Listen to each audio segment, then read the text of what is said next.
Hey everybody, Brandon Swanson here from MVP, and today I am taking a look at the Florida Gators, a preview of what Florida will be this season.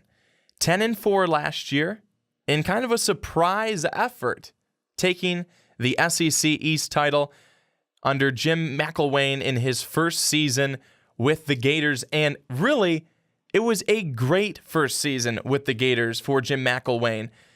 Things could have gone a little bit better.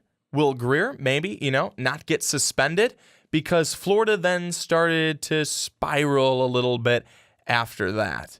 A 38-point explosion against Ole Miss, but Florida, again, towards the end of the season, they just weren't quite the same. But this team is going to be much better under Jim McElwain. I think that people are really happy with the, fresh start. I think really we can call it a fresh start with Jim McElwain. Will Muschamp goes on to now be the coach of the Gamecocks in South Carolina. And one thing that Muschamp did really well was get the defense in place. One thing he didn't do so well was get a good, healthy offensive attack. That's one thing that Muschamp was never able to fully master. That was a problem. That was a problem for Florida. Florida has had 9 starting quarterbacks since 2009, the end of the Tim Tebow era. That's bad.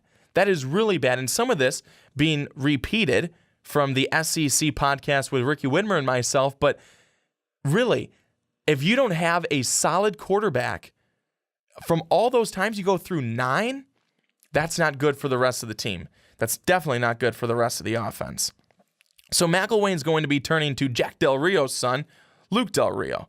He is a transfer. Another guy that they're looking at possibly is a Purdue graduate transfer in Austin Appleby. And if you know anything about Purdue, you know they suck. So that won't be good to go with Appleby. I would also say Luke Del Rio is going to be the guy that you have to look at. And I think then another thing that you look at and you get excited for is going to be Antonio Callaway. Antonio Callaway, definitely a playmaker down the field, but it's who's going to be on the other side of him. I mean, they've got some guys definitely to look at, but Florida, who else? Who else are you going to have right there with Callaway?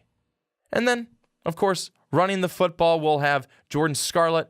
He hopes to kind of come out this year from the shadow of a 1,000-yard rusher, Kevin Taylor, and be the leader in Florida's trio of running backs. But then you look on the other side. Again, the side that I don't think you need to touch a whole lot, defense. Defense is going to be key for Florida because they already have a good set one in place. But offensively, where do they go? Luke Del Rio, how well does he do? The ground game. What does that do? I mean, it's a rotating group of running backs for Florida. Who knows? Callaway will continue to make his big plays, but the Florida Gators. And then you've got to look at their schedule. Second half of the season, it's going to be tough.